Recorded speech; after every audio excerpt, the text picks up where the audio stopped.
going to be a while before we meet again, so in the meantime I thought I would do a series of short videos on things that you could usefully be doing with your cello until we can have another lesson.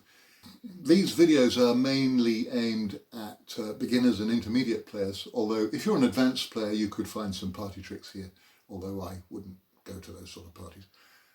If your cello's out of tune, that's okay, you can still do these exercises. There's no need to tune your cello. And a note on tuning cellos: if you're not sure about what you're doing, don't try. It gets very expensive very quickly.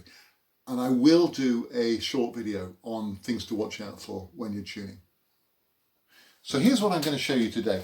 I'm going to make my cello moo like a cow. What's that got to do with playing the cello? You might well ask. Well, quite a lot actually, because a lot of the techniques that I'm going to show you today are as relevant to playing Daisy the Cow as they are to playing Beethoven sonatas.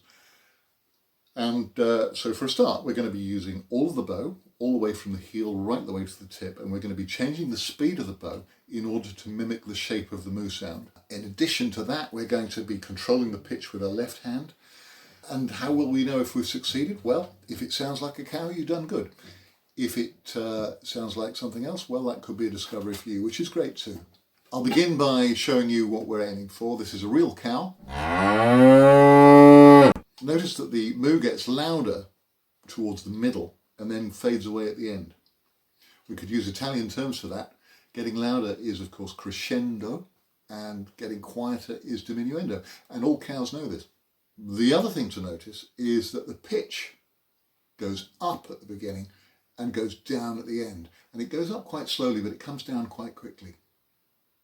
It sounds to me as if the pitch of the moo goes up as it gets louder and down as it gets quieter. That suggests that it's going up as more air is forced past the cow's voice box. Voice box? Cow's moo box. If only I had a recorder.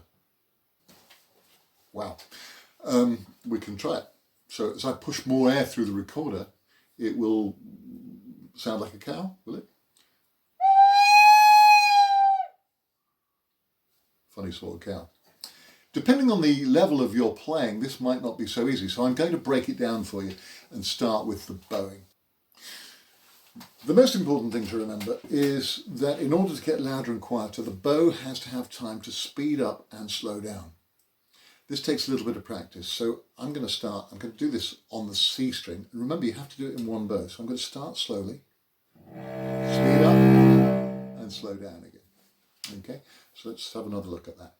Slow bow, fast bow, slow bow. Notice that I'm only pulling the bow at the moment. You can do it pushing, but it's a more natural movement to do it with a pulling bow, with a down bow. This is useful practice. For one thing, you're using the whole length of the bow, which is great, but even better, you're changing the speed of the bow twice in one stroke. Slow, quick, slow. Let's try that. If we've got that on one string, let's try it on another string. This is G, the next string up.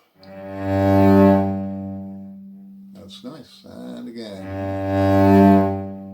Slow, quick, slow.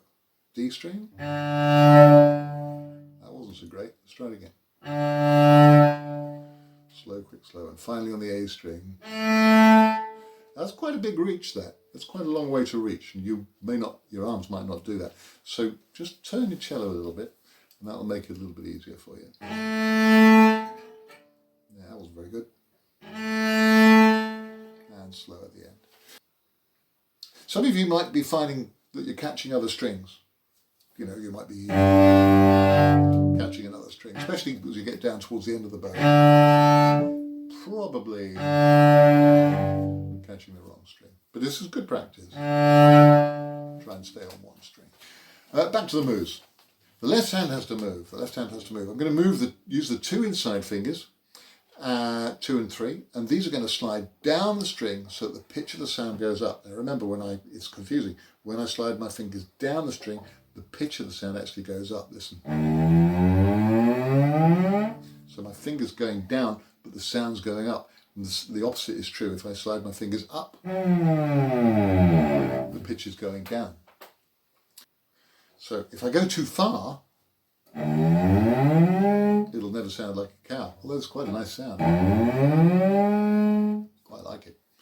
I want my cow to have a range of about 4 fingers. So from, say, there to there. I wouldn't go further than that.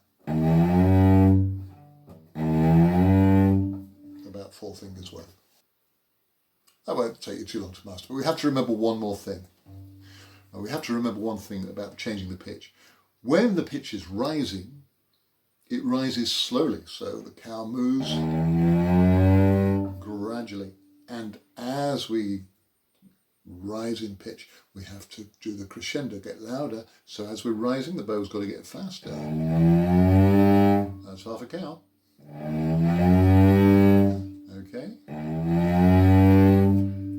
And as the pitch falls much faster, the diminuendo is faster too. So we rise and fall, fall. And we're doing this at the tip of the bow.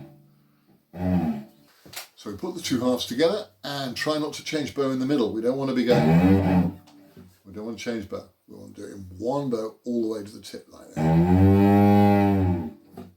There we go. Nice move. Okay, so we got a move. Let's try it on a different string. Let's try it on G. Ooh, baby cow. Nice.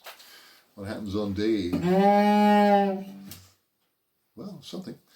And on A, they just keep getting smaller. If we go higher and higher, they just keep getting smaller, and we'll end up with, oh yeah, I like it. So, I hope you'll have some fun with that.